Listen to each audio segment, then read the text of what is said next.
जी चांद रात जो है वो आ चुकी है और लोगों की माशाल्लाह गैदरिंग काफ़ी है। लोगों ने रोज़ा खोलने के बाद आखिरी सैरी अल्हम्दुलिल्लाह आ गई हैगी। तो बेगम साहब का शुक्रिया सानू पूरे रोज़े जड़ा इन्होंने रखाए हैगे ने अल्हम्दुलिल्लाह नाल। ते माशाल्लाह बहुत ज़्यादा तादाद हैगी है। तो सुभान अल्लाह अल्हम्दुलिल्लाह। असलामुअलैकुम सज्जनों बिलियत मित्रों ਤੁਹਾਡਾ ਕੀ ਹਾਲ ਚਾਲ ਹੈ। ਉਮੀਦ ਹੈ ਸਾਰੇ ਠੀਕ ਠਾਕ ਹੋਣਗੇ माशाल्लाह ਵਧੀਆ ਹੋਣਗੇ। ਲਹਿੰਦੇ ਤੇ ਚੜ੍ਹਦੇ ਪੰਜਾਬ ਵਾਲੇ माशाल्लाह अल्हम्दुलिल्लाह ਅੱਜ 30ਵਾਂ रोज़ा हैगा जुम्मतुल मुबारक हैगा। तमाम ਦੋਸਤਾਂ ਨੂੰ तमाम बहन भाइयों ਨੂੰ एक तो जुम्मा मुबारक 30वां रोज़ा मुबारक ਤੇ ਪ੍ਰਦੇਸ਼ ਵਿੱਚ ਰਹਿਣ ਵਾਲਿਆਂ ਨੂੰ ईद मुबारक क्योंकि अज सऊदी अरब के माशाल्लाह ईद हैगी है। इस तो इलावा उर्दन अमान कतर इंग्लैंड बहरीन तो जिन्ने भी साढ़े मतलब है कि बाहरले मुमालक ने उत्थे अल्हम्दुलिल्लाह उत्थे ईद हैगी है। वो बहरीन होवे इंग्लैंड होवे यूके होवे बरतानिया होवे आस्ट्रेलिया होवे लेकिन उत्थे भी कुछ इलाकों में समझ लो कि दो दो ईद हो जांदियां ने। कुछ लोग उत्थे भी रोज़ा रखते हैं कुछ ईद जड़ी मना देंगे ने। कल कुछ लोग अज उत्थे ईद मनाएंगे तो कुछ कल मनाएंगे। तो तमाम परदेसी भाइयों नूं दिल दी गहराइयां तो जड़ा ना उन्होंने ईद मुबारक। तो सऊदी अरब दे विच माशाल्लाह अज ईद होएगी। तो 30वां रोज़ा हैगा अल्हम्दुलिल्लाह नाल खैर आफियत नाल रोज़े गुजर गए लेकिन साडे असी ये दुआ जरूर करांगे तमाम उम्मत मुस्लिमां वास्ते कि साडे इस खित्ते दे विच अमन रवे। देखो खलीजी ममालिक है जंग छिड़ी हुई है जिवें कि ईरान है उधरों अफगानिस्तान है उधरों पाकिस्तान है उधरों बाहरले मुल्क जिन्ने भी सारे अल्लाह ताला इस खित्ते विच अमन लैके आवे। तो अमन की वजह तो ही असी अगे जावांगे। बहुत सारे लोग 2026 दे विच शहीद हो चुके ने साडे उम्मत मुस्लिमां दे बड़े बड़े लीडरान। तो ये अल्लाह ताला जड़ा ना इस रमज़ान दे आखिरी दिन दे सदके साडे इस खित्ते दे विच अमन अता फरमावे। बस यही दुआ करो। अज अल्हम्दुलिल्लाह 30वें रोज़े की जड़ी है ना अफतारी जड़ी है ना असी इंशाअल्लाह करांगे। तो तुसी साडे नाल जुड़े रहो। इधर जड़ा अफतारी वास्ते जड़ा ना सारा कुछ आ गया सैरी वास्ते सॉरी सैरी वास्ते समान आ गया हैगा। तो असी सैरी करांगे। अज रमज़ान साढ़े तो अलविदा हो रहा है। इंशाअल्लाह अगले साल फिर रमज़ान आएगा। लेकिन अल्हम्दुलिल्लाह अल्लाह ताला ने की कहते इन्नी कवत दी इन्नी हिम्मत दी कि अल्हम्दुलिल्लाह अज मेरा भी 30वां रोज़ा उम्मीद करदा तुहाडे भी पूरे रोज़े होणगे। अल्लाह ताला सब दियां तराबियां जड़ियां वो भी कबूल फरमावे। जो जिन्होंने पढ़िया है वो भी अल्लाह ताला उन्हों का मकबूलो मंजूर फरमावे। इतकाफ ते जिन्ने लोग बैठे ने अल्लाह ताला उन्होंने इतकाफ मंजूर फरमावे। और इस तो इलावा तुसी इस मौके दे उत्ते अज चांद रात भी आ चांद रात ते ईद दे उत्ते तुसी अपने शहीद दे बच्चों नूं नहीं भुलाना गरीब गुरबा नूं नहीं भुलाना यतीमां मस्कीनां नूं नहीं भुलाना क्योंकि उन्होंने हक और राइट बनता है। जिन्ना हसबे तौफीक हो सके उन्होंने दवो और इस ईद ते उन्होंने शामिल रखो। तो आओ फिर साडे नाल जिन्ने सैरी करनी हैगी आखिरी सैरी अल्हम्दुलिल्लाह आ गई हैगी। तो बेगम साहब का शुक्रिया सानू पूरे रोज़े जड़ा इन्होंने रखाए हैगे ने अल्हम्दुलिल्लाह नाल शुक्रिया बेगम साहब। तो आ जाओ जिन्ने जिन्ने सैरी करनी है साडे नाल आखिरी। तो अज चांद रात भी जड़ा ना वो होएगी अल्हम्दुलिल्लाह नाल सारा व्लॉग तुहानू पूरे का पूरा दिखावांगे। तो सिंपल जा साडी सैरी होंदी अल्हम्दुलिल्लाह नाल अल्लाह ताला दा लखों करोड़ों दफ़ा शुक्र है अल्हम्दुलिल्लाह अल्लाह ने जो तौफीक दी अल्हम्दुलिल्लाह। तो तुसी सारे भैन भरा खुश रहो। आज जुम्मा भी है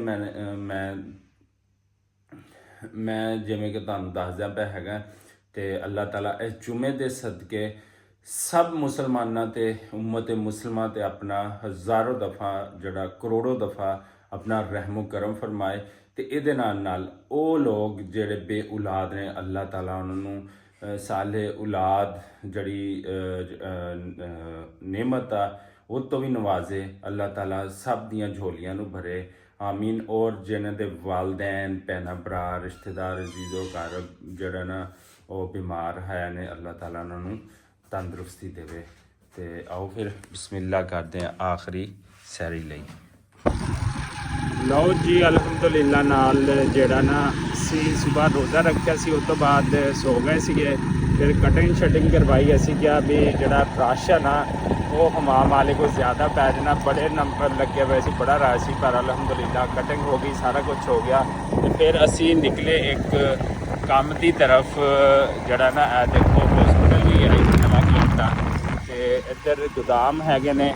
ਇਹ ਤੁਹਾਨੂੰ ਅੱਜ ਬੜੀ ਮਜ਼ੇ ਦੀ ਇੱਕ ਗੱਲ ਦੱਸਾਂ, ਪੁਰਾਣੇ ਕੁਝ ਲੋਕ ਆਡੀਅנס ਜਾਣਦੀ ਹੈ ਕਿ ਇੱਕ ਨਾਮ ਹੈਗਾ ਸਤਾਰਾ ਯਾਸੀਨ, ਕਾਫੀ ਵੱਡੀ ਯੂਟਿਊਬਰ ਹੈ, ਬਹੁਤ ਉਹਦੀ ਫੈਨ ਫੋਲੋਇੰਗ ਹੈ ਇੰਡੀਆ 'ਚ, ਪਾਕਿਸਤਾਨ, ਇੰਟਰਨੈਸ਼ਨਲ ਸਤ੍ਹਾ 'ਤੇ ਜਿਹੜਾ ਨਾ ਲੋਕ ਦੇਖਦੇ ਨੇ।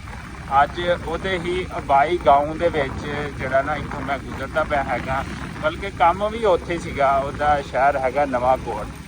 ਤੇ ਜਨਾਬ ਵੈਸੇ ਤੇ ਸੋਸ਼ਲ ਮੀਡੀਆ ਦੇ ਬੜੇ ਚਰਚੇ ਨੇ ਕਿ ਉਹ ਬੜੀ ਇਮਾਨਦਾਰ ਹੈ ਤੇ ਉਹ ਫਲਾਂ ਹੈ ਤੇ ਫਲਾਂ ਹੈ, ਲੇਕਿਨ ਉਹਦਾ ਸਾਰੀਆਂ ਚੀਜ਼ਾਂ ਦਾ ਆਪਾਂ ਨੂੰ ਪਤਾ ਹੈਗਾ ਕਿ ਕਿਹੜੀਆਂ ਕੀ ਹੈ ਨੇ ਤੇ ਕਿਹੜੀਆਂ ਕੀ ਨਹੀਂ।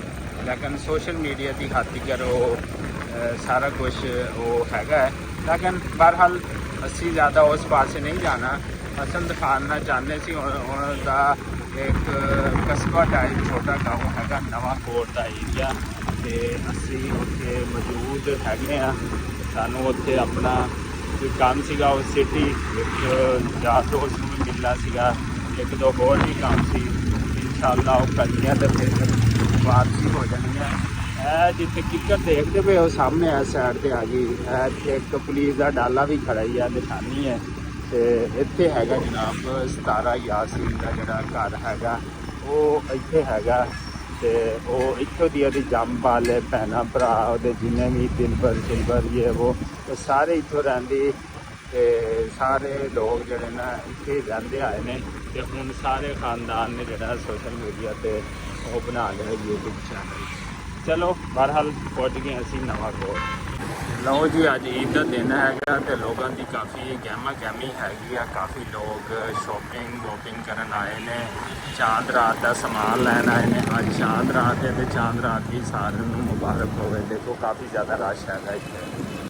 ਲਓ ਜੀ ਅਲਹਮਦੁਲਿਲਾ ਨਾਲ ਅੱਜ ਰਮਜ਼ਾਨ ਦਾ, ਜਿਵੇਂ ਕਿ ਤੁਹਾਨੂੰ ਸਾਰਿਆਂ ਨੂੰ ਪਤਾ ਮਾਸ਼ਾਅੱਲਾ, ਆਖਰੀ ਜੁਮਾ ਹੈਗਾ। ਕੱਲ ਈਦ ਹੈਗੀ ਅਲਹਮਦੁਲਿਲਾ ਨਾਲ, ਤੇ ਰਮਜ਼ਾਨ ਦਾ ਆਖਰੀ ਜੁਮਾ ਜਿਹੜਾ ਸਭ ਨੂੰ ਮੁਬਾਰਕ ਹੋਵੇ। ਅੱਲਾਹ ਤਾਲਾ ਸਭ ਲਈ ਆਸਾਨੀਆਂ ਜਿਹੜੀਆਂ ਨਾ ਉਹ ਪੈਦਾ ਫਰਮਾਵੇ। ਉਮਤ ਮੁਸਲਮਾ ਜਿਹੜੀ ਆ ਅੱਜ ਆਖਰੀ ਜੁਮੇ ਦੇ ਦਿਨ ਜਿਹੜਾ ਨਾ ਖਾਸ ਤੌਰ ਤੇ ਜਿਹੜੇ ਲੋਕ ਪਰੇਸ਼ਾਨ ਨੇ ਉਹਨਾਂ ਲਈ ਦੁਆ ਕਰੋ। ਮੁਲਕ ਪਾਕਿਸਤਾਨ ਵਾਸਤੇ, ਫਲਸਤੀਨ ਵਾਸਤੇ, ਈਰਾਨ ਵਾਸਤੇ ਲਾਜ਼ਮੀ ਦੁਆ ਕਰਨੀ ਆ ਆਖਰੀ ਜੁਮੇ ਦੇ ਵਿੱਚ। ਉਹਦੇ ਨਾਲ ਜਿਹੜੀਆਂ ਬਾਕੀ ਚੀਜ਼ਾਂ ਨੇ, ਜਿੰਨੇ ਵੀ ਮਾਮਲਾਤ ਤੇ ਸਾਡੇ ਜ਼ਿੰਦਗੀ ਦੇ, ਉਹ ਅੱਲਾਹ ਤਾਲਾ ਬਿਹਤਰੀ ਫਰਮਾਵੇ। ਅੱਜ ਚਾਂਦ ਰਾਤ ਵੀ ਹੈਗੀ ਆ, ਤੇ ਚਾਂਦ ਰਾਤ ਜਿਹੜੀ ਆ ਨਾ ਸਾਰਿਆਂ ਨੂੰ ਮੁਬਾਰਕ ਹੋਵੇ। ਉਹਦੀਆਂ ਖੁਸ਼ੀਆਂ ਜਿਹੜੀਆਂ ਉਹ ਨਸੀਬ ਫਰਮਾਵੇ, ਕਿਉਂਕਿ ਤੁਹਾਨੂੰ ਪਤਾ ਅੱਜ ਕੱਲ੍ਹ ਦੇ ਹਾਲਾਤ ਹੋ ਜੇ। ਜਦੋਂ ਵੀ ਤੁਸੀਂ ਸ਼ਹਿਰ ਵਾਲੇ ਪਾਸੇ ਆਉਣਾ ਹੈ ਚਾਂਦ ਰਾਤ ਦੇ ਟਾਈਮ, ਅਕਸਰ ਲੋਕ ਆਉਂਦੇ ਨੇ ਮਹਿੰਦੀ ਲੈਣ ਵਾਸਤੇ, ਚੂੜੀਆਂ ਲੈਣ ਵਾਸਤੇ, ਆਪਣੀ ਫੈਮਿਲੀ ਲੈਣ। ਸੋ ਆਪਣੀ ਸੇਫਟੀ ਦਾ ਵੀ ਖਿਆਲ ਰੱਖੋ, ਆਪਣੀ ਬਾਈਕਸ ਦਾ, ਆਪਣੀਆਂ ਚੂੜੀਆਂ ਦਾ, ਆਪਣੇ ਪੈਸੇ ਦਾ, ਆਪਣੀ ਜੇਬ ਦਾ, ਕਿਉਂਕਿ ਰਸ਼ਿੰਗ ਏਰੀਆ ਕਾਫੀ ਹੁੰਦਾ ਹੈ। ਲੋਕ ਮਤਲਬ ਨਹੀਂ ਦੇਖਦੇ, ਅੰਨੇ ਵਾਹ ਮੋਟਰਸਾਈਕਲ ਭਜਾਉਂਦੇ ਨੇ। ਖੁਦਾ ਨਾ ਖਾਸ ਅਗਰ ਕੋਈ ਐਕਸੀਡੈਂਟ ਹੋ ਜਾਵੇ, ਕੋਈ ਮਸਲਾ ਹੋ ਜਾਵੇ, ਤੇ ਉਹ ਸਾਰਿਆਂ ਦੀ ਈਦ ਜਿਹੜੀ ਹੈ ਨਾ ਖਰਾਬ ਹੋ ਜਾਂਦੀ ਹੈ। ਸੋ ਇਸ ਜੁਮੇ ਦੇ ਅਸੀਂ ਪੜ੍ਹਨ ਜਾ ਰਹੇ ਅਲਹਮਦੁਲਿਲਾ। ਅਸੀਂ ਵੀ ਦੁਆ ਕਰਦੇ ਪਏ, ਤੁਸੀਂ ਵੀ ਦੁਆ ਕਰੋ। ਤੇ ਆਓ ਫਿਰ ਚੱਲੀਏ ਜੁਮਾ ਪੜ੍ਹਨ, ਰਮਜ਼ਾਨ ਦਾ ਆਖਰੀ ਜੁਮਾ। ਅਲਹਮਦੁਲਿਲਾ ਮਾਸ਼ਾਅੱਲਾ ਲੋਕਾਂ ਦਾ ਜਿਹੜੀ ਪਬਲਿਕ ਆ ਉਹਦਾ ਜੰਮੇ ਗਫੀਰ ਚੈੱਕ ਕਰੋ, ਕਾਰਾਂ ਦੀ ਤਾਦਾਦ ਚੈੱਕ ਕਰੋ, ਇੱਧਰੋਂ ਪੱਖਿਆਂ ਦੀ ਤਾਦਾਦ ਚੈੱਕ ਕਰੋ, ਇੱਧਰੋਂ ਲੋਕ ਜਿਹੜੇ ਆ ਨਾ ਉਹ ਆ ਰਹੇ ਨੇ ਜੋਕ ਜੁਮਾ ਪੜ੍ਹਨ ਮਾਸ਼ਾਅੱਲਾ ਅਲਹਮਦੁਲਿਲਾ। ਤੇ ਮਸਜਿਦ ਹੈ ਕਾਫੀ ਵੱਡੀ ਇੱਥੇ, ਤੇ ਇੱਥੇ ਆਵਾਮ ਜਿਹੜੀ ਹੈ ਜੁਮਾ ਪੜ੍ਹਨ ਆਉਂਦੀ ਅਲਹਮਦੁਲਿਲਾ ਨਾਲ। ਰਮਜ਼ਾਨ ਦਾ ਆਖਰੀ ਜੁਮਾ ਜੀ ਸਭ ਨੂੰ ਮੁਬਾਰਕ। ਔਰ ਮਾਸ਼ਾਅੱਲਾ ਲੋਕਾਂ ਦੀ ਬਹੁਤ ਬੜੀ ਤਾਦਾਦ ਅੱਜ ਆਖਰੀ ਦਿਨ ਜਿਹੜੀਆਂ ਨਾ ਜੁਮਾ ਪੜ੍ਹਨ ਆਉਂਦੀ ਪਈ ਮਾਸ਼ਾਅੱਲਾ, ਦੇਖ ਸਕਦੇ ਹੋ। ਤੇ ਅੰਦਰੋਂ ਵੀ ਤੁਹਾਨੂੰ ਪਬਲਿਕ ਜਿਹੜੀ ਆ ਉਹ ਚੈੱਕ ਕਰਾਉਂਦੇ ਕਿੰਨੇ ਕੁ ਲੋਕ ਜਿਹੜੇ ਜੁਮਾ ਪੜ੍ਹਨ ਆ ਰਹੇ ਨੇ ਅਲਹਮਦੁਲਿਲਾ ਨਾਲ। ਤੇ ਮਾਸ਼ਾਅੱਲਾ ਬਹੁਤ ਜ਼ਿਆਦਾ ਤਾਦਾਦ ਹੈਗੀ ਹੈ ਤੇ ਸੁਭਾਨ ਅੱਲਾਹ ਅਲਹਮਦੁਲਿਲਾ। ਕਿੰਨੇ ਜ਼ਿਆਦਾ ਲੋਕ ਨੇ, ਕਿੰਨੀਆਂ ਜ਼ਿਆਦਾ ਮੋਟਰਸਾਈਕਲ ਖੜੇ ਨੇ। ਚੱਲਾ ਚੈੱਕ ਕਰੋ ਮਾਸ਼ਾਅੱਲਾ ਮਾਸ਼ਾਅੱਲਾ ਸੁਭਾਨ ਅੱਲਾਹ ਮਾਸ਼ਾਅੱਲਾ। ਉਹ ਜੀ ਅਲਹਮਦੁਲਿਲਾ ਨਾਲ ਜਿਹੜੀ ਆ ਨਮਾਜ਼ ਪੜ੍ਹ ਲਈ ਜੁਮੇ ਦੀ ਤੇ ਹੁਣ ਘਰ ਦੀ ਵਾਪਸੀ ਹੈਗੀ ਵਾਪਸੀ। ਤੇ ਜੁਮਾ ਅਲਹਮਦੁਲਿਲਾ ਨਾਲ ਪੜ੍ਹ ਗਿਆ ਤੇ ਅੱਜ ਰਾਤ ਨੂੰ ਥੋੜਾ ਬਹੁਤਾ ਜਿਹੜਾ ਚਾਂਦ ਰਾਤ ਆ ਉਹ ਵੀ ਤੁਹਾਡੇ ਨਾਲ ਸ਼ੇਅਰ ਕਰਾਂਗੇ। ਤੇ ਸੋ ਸਾਡੇ ਨਾਲ ਜੁੜੇ ਰਹੋ ਤੇ ਚੈਨਲ ਨੂੰ ਲਾइक सब्सक्राइब ਤੇ शेयर कर दो। तो जी चांद रात जो है वो आ चुकी है और लोगों की माशाल्लाह गैदरिंग काफ़ी है। लोगों ने रोज़ा खोलने के बाद दुकानों का, चूड़ियों का, मेहंदी लेने का जो बेहतरीन माहौल गरमा दिया है ਤੇ ਬੜਾ ਵਧੀਆ ਲੱਗਦਾ ਪਿਆ ਹੈ। ਤੇ ਲੋਕ ਨਿਕਲ ਆਏ ਨੇ ਆਈਸਕ੍ਰੀਮਾਂ ਖਾਣ ਵੀ ਟਾਈਮ ਨਾਲ ਤੇ ਇੰਜੋਏ ਕਰਨ ਵਾਸਤੇ ਵੀ ਸਾਰੇ ਲੋਕ। ਤੇ ਹਰ ਪਾਸੇ ਹੱਲਾ ਗੁੱਲਾ ਹੋ ਰਿਹਾ, ਸਾਰੀਆਂ ਚੀਜ਼ਾਂ ਹੋ ਰਹੀਆਂ ਨੇ। ਤੇ ਦੇਖ ਸਕਦੇ ਹੋ ਤੁਸੀਂ ਸਾਰੇ ਤੇ ਦੁਕਾਨਾਂ ਜੁੱਤੀਆਂ ਆ ਰਹੀਆਂ, ਸਾਜਦਾ ਚ ਗਈਆਂ, ਬੱਚਿਆਂ ਦੇ ਖਿਡੌਣੇ ਲੈ ਕੇ ਵੀ ਲੋਕ ਜਿਹੜੇ ਨਾ ਹਾਜ਼ਰ ਹੋ ਗਏ ਨੇ। ਸਪੈਸ਼ਲੀ ਖਾਣ ਪੀਣ ਵਾਲੀਆਂ ਕੁਕਿੰਗ ਵਾਲੀਆਂ ਦੁਕਾਨਾਂ ਜਿਹੜੀਆਂ ਨਾ ਉਹ ਸੱਜ ਗਈਆਂ ਹੈਗੀਆਂ ਵਾ। ਤੇ ਇਸ ਵਾਸਤੇ ਜਿਹੜਾ ਹਰ ਪਾਸੇ ਰੌਣਕ ਮੇਲਾ ਜਿਹੜਾ ਉਹ ਲੱਗਿਆ ਪਿਆ ਹੈਗਾ।